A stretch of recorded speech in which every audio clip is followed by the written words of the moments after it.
विपरीत परिस्थिति में भी मुझे 5-5 बार विधायक बनाया है। इसलिए 5 बार पर विधायक लोग बनाए हैं तो हम तो जीवन पर्यंत अस्थामा वासियों के आभारी हैं। रखते हैं, एक रचनात्मक दृष्टिकोण रखते हैं और लगातार कहीं कि शून्य से हम लोग आगे बढ़े। और आप देख रहे हैं कि आज रोडों का जाल बिछा है, आज कहिए कि जिम्मेदारी बांध बने हैं, आज कहिए कि भाई की स्थिति समाप्त हुई है, आज कहिए कि आज बिजली आई है। आज जगह देख कर ले, कोई जात देख कर ले, कोई संप्रदाय देख कर ले, सबके लिए विकास हुआ है, तरक्की हुई है। और आज अस्थामा विधानसभा लगातार आगे बढ़ा है। आप जब तुलनात्मक अध्ययन करेंगे तो निश्चित तौर पर अस्थामा आगे बढ़ा है। सर सवाल ये भी है, तेजस्वी यादव डॉक्टर है, तेजस्वी यादव डॉक्टर है। नहीं, उनका कहने का मतलब है सर इशारा बीजेपी का चल रहा है, नीतीश कुमार बस चेहरा बच गया है। तो एक कहिए कि एक राजनीतिक संबंध लोगों से नहीं है, एक पारिवारिक लगा है, हर लोगों से रिश्ता है। और एक कहिए एक आत्मीय संबंध है, एक तो कहिए कि एक भावनात्मक संबंध है। हम सुख दुख के साथ रहते हैं और हर लोगों से एक रिश्ता है। और उसी रिश्ता के साथ हम अस्थामा विधानसभा क्षेत्र में काम करते हैं। कुछ लोग तो राजनीति करते हैं केवल चुनाव के समय, लेकिन हम लोग का जो सोच है और हम लोग का जो काम काज है वो 5 साल चलता है। नमस्कार, आप देख रहे हैं जनता जागरण और मैं हूं आपके साथ प्रिंस कुमार। बिहार चुनावी यात्रा के दौरान आज अस्थामा विधानसभा हम पहुंच चुके हैं और अस्थामा से हमारे साथ एक खास मेहमान जुड़ रहे हैं जो अस्थामा के पिछले 5 टर्म से विधायक हैं और अभी भी इनका कार्यकाल चल रहा है। और आपको इनके बारे में थोड़ा सा 2 लाइन और भी ब्रीफ कर दें कि एक नालंदा कोऑपरेटिव बैंक के चेयरमैन भी हैं। इसके साथ साथ बिस्कुमान भवन जो पटना के गांधी मैदान के पास स्थित है, उसमें भी ये शीर्ष नेतृत्व के रूप में भागीदारी निभाते हैं। शीर्ष कमेटी में इनकी अहम भूमिका है। जितेंद्र जी हमारे साथ हैं। सर सबसे पहले बहुत बहुत स्वागत है आपका। धन्यवाद। और मैं आपके शुभकामनाएं देता हूँ। इस बार विधानसभा चुनाव में क्या को कैसे देखते हैं सर? पिछले 5 टर्म से आप वहां के विधायक हैं, लोग लगातार आपके ऊपर विश्वास जताते जा रहे हैं, कैसे दिल जीत रहे हैं लोगों का? बिल्कुल सौभाग्य मिला है जी। माननीय हमारे अभिभावकों की और बिहार के मुख्यमंत्री आदरणीय नीतीश कुमार जी के संरक्षण में रखकर काम करने का मौका मिला है। और 2005 फरवरी से लेकर अभी तक मैं वहाँ का अस्थामा का विधायक हूँ और मुझे भाग्य मिला है काम करने का। और वो दिन याद कीजिए अस्थामा या बिहार की तकरीर जब बिहार में अराजकता का माहौल था, अपहरण का माहौल था, कहिए कि एक सन्नाटा पसरा हुआ था, कोई भविष्य दिखता नहीं था। वैसे परिस्थिति में माननीय हमारे मुख्यमंत्री जी आए सत्ता में और उनके सामने कई चुनौतियां थी और मुझे भी उनके साथ काम करने का सौभाग्य मिला। और जो हमने देखा अपने अस्थामा विधानसभा क्षेत्र में कि हमारा 3 प्रखंड पहले अस्थामा में था, बाद में 4 प्रखंड उठ गया, परिसीमन के बाद 26 रहा। तो कहिए कि अजीब से स्थिति शून्यता थी, कहिए कि आगे अंधकार था। हमारे माननीय मुख्यमंत्री जी ने कहा कि आप काम कीजिए, आप अनुशंसा कीजिए, क्षेत्र को देखिए, समस्याएँ कैसी कैसी समस्याएँ हैं। और मुझे प्रोत्साहित किया माननीय मुख्यमंत्री जी ने और मैं लगातार क्षेत्र में भ्रमण करते रहा और अनुशंसा करते रहा। और कहिए कि उसके बाद हमारे अनुशंसा को माननीय मुख्यमंत्री जी ने आगे प्रशासनिक स्वीकृति प्रदान करवाते रहे। और कहिए कि माननीय मुख्यमंत्री जी एक सृजन का सोच रखते हैं, एक सकारात्मक विचार रखते हैं, एक रचनात्मक दृष्टिकोण रखते हैं। और लगातार कहिए कि शून्य से हम लोग आगे बढ़े। और आप देख रहे हैं कि आज रोडों का जाल बिछा है, आज कहिए कि जिम्मेदारी बांध बने हैं, आज कहिए कि भय की स्थिति समाप्त हुई है, आज कहिए कि आज बिजली आई है, आज हर धरती का विकास हुआ है, हर संप्रदाय का विकास हुआ है। कोई चेहरा देख कर ले, कोई जात देख कर ले, कोई संप्रदाय देख कर ले, सबके लिए विकास हुआ है, तरक्की हुई है। और आज अस्थामा विधानसभा लगातार आगे बढ़ा है। आप जब तुलनात्मक अध्ययन करेंगे तो निश्चित तौर पर अस्थामा आगे बढ़ा है। सर सवाल ये भी है कि अस्थामा की जनता लगभग 25 वर्षों का आपको मौका दिया वहाँ के कार्यक्रम को आगे बढ़ाने के लिए। क्या लगता है कितना रफ्तार बढ़ा है सर, अब क्या बचा है, इस बार आप क्या मुद्दा लेकर जाएंगे लोगों के पास? देखिए, ये मेरा 5 टर्म जरूर है, लेकिन ये 20 साल का ही है। इस बार 13वीं विधानसभा भंग हो गया था जी जी जी। और अस्थामा से मेरा लगाव कहिए कि अपना घर है मेरा जी। और कहिए कि अस्थामा विधानसभा क्षेत्र मेरा घर है। अस्थामा विधानसभा के सब लोग एक मेरे परिवार के सदस्य हैं, उस नाते मेरा संबंध। मेरे पूज्य पिताजी स्वर्गीय अयोध्या हुई अस्थामा से 2 बार MLA रह चुके हैं और उनका भी अमिट छाप रहा है क्षेत्र में। एक विकास के रूप में उन्होंने कई कार्य किए हैं और मुझे भी वहाँ के लोगों ने मौका दिया। तो एक कहिए कि एक राजनीतिक संबंध लोगों से नहीं है, एक पारिवारिक लगाव है, हर लोगों से रिश्ता है और एक कहिए एक आत्मीय संबंध है, एक तो कहिए कि एक भावनात्मक संबंध है। हम सुख दुख के साथ रहते हैं और हर लोगों से एक रिश्ता है और उसी रिश्ता के साथ हम अस्थामा विधानसभा क्षेत्र में काम करते हैं। कुछ लोग तो राजनीति करते हैं केवल चुनाव के समय, लेकिन हम लोग का जो सोच है और हम लोग का जो काम काज है वो 5 साल चलता है। और आज देख रहे हैं कि वो तस्वीर बदला है अस्थामा का कि जिसके बारे में लोग सोचते नहीं थे। कहिए कि जेहन में भी बातें नहीं आती थी, या कहिए यूँ कहिए कि सपने में भी ये विचार नहीं आते थे कि ये सारे काम होंगे। और हमारे यहाँ कहिए कि आप चले जाइए बिंद प्रखंड 7 पंचायत रहा और कहिए कि भूगोल के दृष्टिकोण से वो 7 भागों में बटा था। हमारे सामने चुनौती थी कि इसको एक सूत्र में पिरोना है।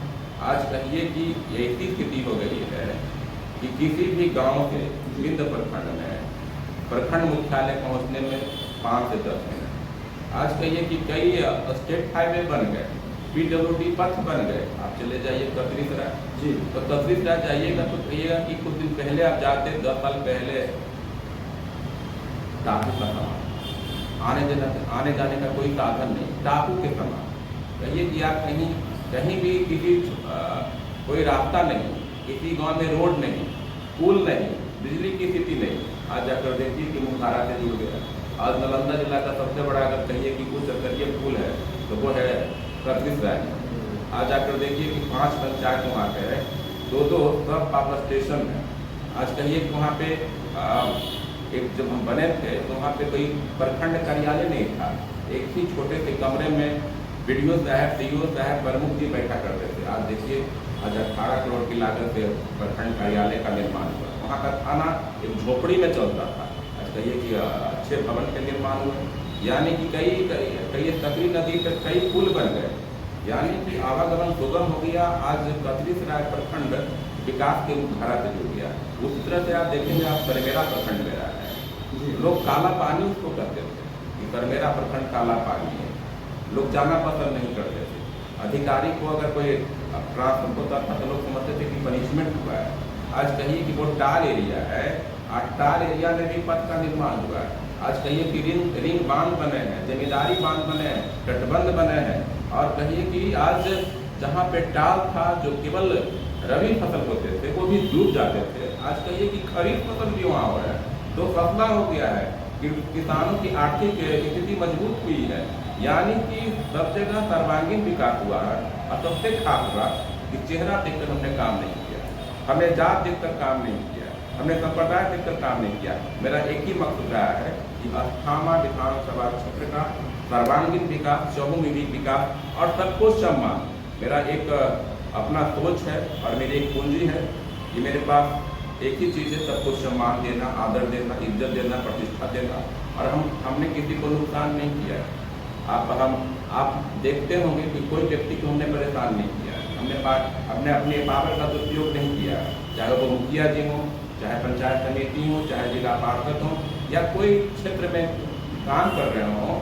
हमने किसी को परेशान करने का काम नहीं किया, हमने किसी को हस्तक्षेप करने का काम नहीं किया, हमने किसी को भ्रम में डालने का काम नहीं किया, इज्जत देने का काम किया है, सम्मान देने का काम किया है। जी, आपने बोला कि भाई अस्थामा से हमारा राजनीतिक नहीं पारिवारिक संबंध है, ये बहुत बड़ी बात है। लेकिन इसके साथ साथ सर इस बार क्या लग रहा है, बिहार में राहुल गांधी, तेजस्वी यादव और अपोजिशन के स्टार लीडर सड़कों पे दिख रहे हैं एकदम लगातार। लगता है कि पूरा भारत के जितने नेता हैं सारे बिहार में आ गए हैं, और वो सिर्फ इंडिया अलायंस की तरफ से नहीं, एनडीए की तरफ से भी। कभी प्रधानमंत्री मोदी आ रहे हैं तो कभी अमित शाह आ रहे हैं, लगातार लोगों का जमावड़ा बिहार में है। कैसे देखते हैं इस बार, क्या समीकरण हो सकता है बिहार का? देखिए, चुनाव है तो चुनाव में तो सारे लोग आते ही हैं, और ये जनतंत्र है, लोकतंत्र है, सबकी आज़ादी है अपनी बात रखने का। लेकिन बिहार के लोग जानते हैं कि बिहार में बदलाव किसने किया, बिहार में सुख शांति किसने लाया, अंतिम व्यक्ति के बारे में किसने सोचा, एक निर्भीक माहौल किसने बनाया, एक कहिए खुशनुमा माहौल किसने बनाया, और कहिए कि हर क्षेत्र में काम किसने किया। आज कहिए कि लोग बिहार मॉडल अपना रहे हैं, ये सारा श्रेय आदरणीय नीतीश कुमार जी का है, जिन्होंने बिहार की तस्वीर को बदला है, बिहार को सम्मान दिलाने का काम किया है। आज कहिए कि प्रदेशों में, दूसरे प्रदेशों में, अंतर्राष्ट्रीय जगत पर भी बिहार का नाम है, और यहाँ बिहार में जो काम हो रहा है लोग देखते हैं और आते हैं देखने के लिए कि बिहार मॉडल कैसा है। लोग दूसरे प्रदेश में भी यहाँ की योजनाओं को आत्मसात कर रहे हैं। तो हम लोग तो खुश नसीब हैं कि हम लोग के नेता आदरणीय नीतीश कुमार जी हैं, जिन्होंने एक बेहतर काम किया है, और एक कहिए कि एक ऐतिहासिक काम किया है, जो बिहार को सम्मान दिलाने का काम किया है, बिहार को इज्जत दिलवाने का काम किया है। जो पूर्व में जो बिहार के बारे में जो सोच था, उस सोच में अभूतपूर्व परिवर्तन हुए हैं। लोग, अच्छे लोग, पढ़े लिखे लोग अब बिहार को देख रहे हैं।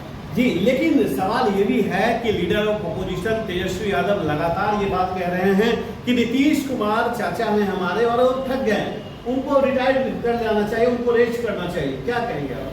तेजस्वी यादव डॉक्टर है, तेजस्वी यादव डॉक्टर है। नहीं, उनका कहने का मतलब है सर, इशारा बीजेपी का चल रहा है, नीतीश कुमार बस चेहरा बच गया है। देखिए, आज भी जो कार्य हो रहे हैं, और 2005 से मुख्यमंत्री जी की अपनी सोच है।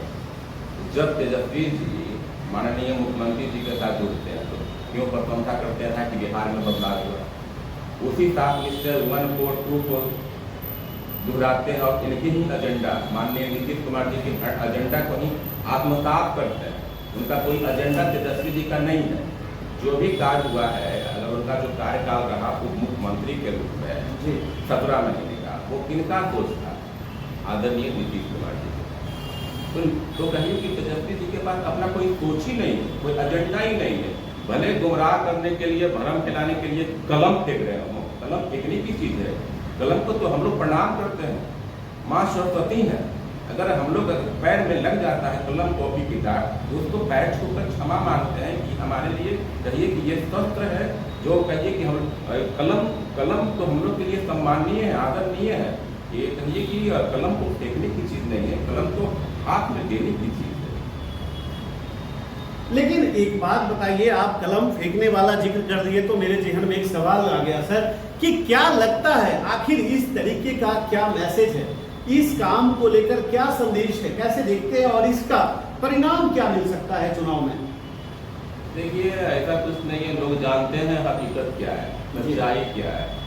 और चुनाव में हमने कहा ना, लोग बहकी बात करेंगे। जिसके पास एजेंडा नहीं होगा वो ऐसा ही काम करेगा, कोहड़ काम करेगा। लेकिन हमारे नेता ने काम किया है, हम लोग उनके संरक्षण में काम किए हैं। आज कहिए कि घर में बिजली आई, ठीक है, उसके बाद कहिए कि लोगों का 125 यूनिट फ्री कर दिया गया। तो केवल जो एनडीए को वोट देते उन्हीं को लाभ हुआ, सबको लाभ हुआ। आज कहिए कि वृद्धा पेंशन जो 400 रुपये था 1100 रुपये कर दिया गया। कई तरह के जीविका दीदियों को प्रोत्साहित किया गया। हर महिलाओं को आर्थिक रूप से उन्नति करने के लिए, रोजगार के सृजन के लिए उन्हें 10,000 रुपया दिया जा रहा है। हकीकत में चेहरा देख कर रहे। आज कहिए कि उनके बेहतर काम करेंगे, अच्छे काम करेंगे तो 2 लाख की और राशि उनके खाते में जाएगी। तो हम लोग के नेता ने काम किया है जमीन पर, कि कोई सोहर काम वाला काम तो तेजस्वी जी ही करते हैं और दूसरे लोग ही करते हैं। हमारे नेता ने काम किया है जमीन पे, बिहार के उत्थान के लिए, बिहार के विकास के लिए, बिहार के बच्चों के लिए, बिहार के किसानों के लिए। जो आप देख सकते हैं कि महसूस करने की चीज़ है। विकास तो कहिए कि महसूस करने की चीज़ है। विपक्षी भी कहते हैं हम विधायक हैं तो लॉबी में बैठते हैं विपक्षी के विधायक, तो वो भी कहते हैं कि सच में निश्चित तौर पे नीतीश कुमार जी ने काम किया है, लेकिन अगर सभा में जाएंगे, कई कार्यक्रम में जाएंगे तो उल्टा बोलेंगे। क्यों बोलेंगे? अपनी राजनीति को जिंदा रखने, राजनीति को जिंदा रखने के लिए। देखिए लगातार जिस तरीके से आप कह रहे हैं कि अस्थामा के लोगों के साथ पारिवारिक संबंध है हमारा, सर अंतिम में 2 लाइन में मैसेज के तौर पे क्या कहना चाहेंगे अस्थामा विधानसभा के तमाम लोगों से? देखिए, हमने सबको लेकर चलने का काम किया है और अस्थामा हमारा घर है और परिवार है, और हमने उसी दृष्टिकोण से एक बड़े भाई के नाते, छोटे भाई के नाते, अभिभावक हमारे हैं, हमारी माता बहन है, सबको हमने समान भाव से इज्जत देने का काम किया है और किसी को नुकसान नहीं किया, किसी को परेशान नहीं किया, किसी को कहिए कि दिक्कत देने का काम नहीं किया है, और कहिए कि हर क्षेत्र में काम हुआ है। हमने जात की राजनीति नहीं किया है, हमने भेदभाव नहीं किया है, हमने विकास किया है और ऐसे ऐसे काम हुए हैं कि ग्रामीण क्षेत्र में राजकीय पॉलिटेक्निक कॉलेज, सरमेरा के ग्रामीण क्षेत्र में ITI, कहिए कि सरमेरा में महाविद्यालय खुले हैं, 220 के पावर ग्रिड खुले हैं, कहिए कि बड़े बड़े स्टेट हाईवे के निर्माण हुए हैं, 78 बेनाट कसूरा पथ का निर्माण हुआ है, कहिए कि तारे नौमा पथ का निर्माण हुआ है, बरबीघा से सरमेरा पथ का निर्माण हुआ है, यानी कि सर्वांगीण विकास हुआ है। और हम तो कहेंगे कि हमेशा से कहते रहे हैं कि विकास की कोई पराकाष्ठा होती नहीं है, विकास की कोई सीमा नहीं है, समय के साथ साथ विकास का रूप बदलता है और हम लोग तैयार हैं। और हमने पहले ही कहा कि हमने किसी को धोखा नहीं दिया है, हमने सबके लिए काम किया है, हमने किसी को भ्रम नहीं फैलाया है, हमने किसी को गुमराह नहीं किया है। विपक्षी के पास उद्देश्य और मकसद क्या है? वोट लेना, यूज एंड थ्रो करना। मुझे तो अस्थामा ही में ही रहना है, क्योंकि अस्थामा मेरा घर है, हमारा परिवार है, और उस नाते लोगों ने मुझे स्नेह दिया है। मुझे कहिए कि विपरीत परिस्थिति में भी मुझे 5-5 बार विधायक बनाया है, इसलिए 5 बार विधायक लोग बनाए हैं, तो हम तो जीवन पर्यंत उन अस्थामा वासियों के आभारी हैं। और मुझे पूरा विश्वास है कि इस बार 6ठी बार भी मुझे भारी मतों से अस्थामा विधानसभा के क्षेत्र मुझे विजय बनाएंगे। चलिए, बहुत बहुत शुक्रिया। आप सुन रहे थे अस्थामा के विधायक जितेंद्र कुमार को। इन्होंने साफ तौर पे कहा कि अस्थामा हमारा परिवार है, अस्थामा हमारा घर है, और जिस तरह से अस्थामा के लोगों ने हमारे ऊपर 5 बार भरोसा जताया है, उम्मीद है कि इस बार भी भरोसा जताएंगे। उसके साथ साथ इन्होंने ये भी कहा कि हमने ना किसी भेदभाव का, बिना किसी जातिवाद का, बिना किसी संप्रदायवाद का, हमने सर्वांगीण विकास का काम किया है। क्षेत्र का विकास जो है सर्वांगीण रूप से मैंने किया है। जो भी मुद्दा मेरे पास आया है, जो भी सवाल मेरे पास आया है, जो भी पॉइंट मेरे पास आया है, हम एक एक पॉइंट्स को बारीकी से देखकर उन पे समाधान निकाला है, उनका सॉल्यूशन निकाला है। फिलहाल मैं अस्थामा की जनता पे छोड़ता हूं कि इस बार अपना प्रतिनिधि किन्हें बनाकर विधानसभा के अंदर भेजेंगे, कमेंट करके जरूर बताएं। फिलहाल इस वीडियो को हम यहीं पे रोकते हैं, क्योंकि इस समय सीमा का भी ध्यान रखना होता है, और आप अपना आशीर्वाद, दुलार, प्यार देने में कोई कमी कसर ना छोड़ें, बनाए रखें। अभी के लिए इतना ही। बने रहे जनता जागरण के साथ। आगे का अपडेट्स मैं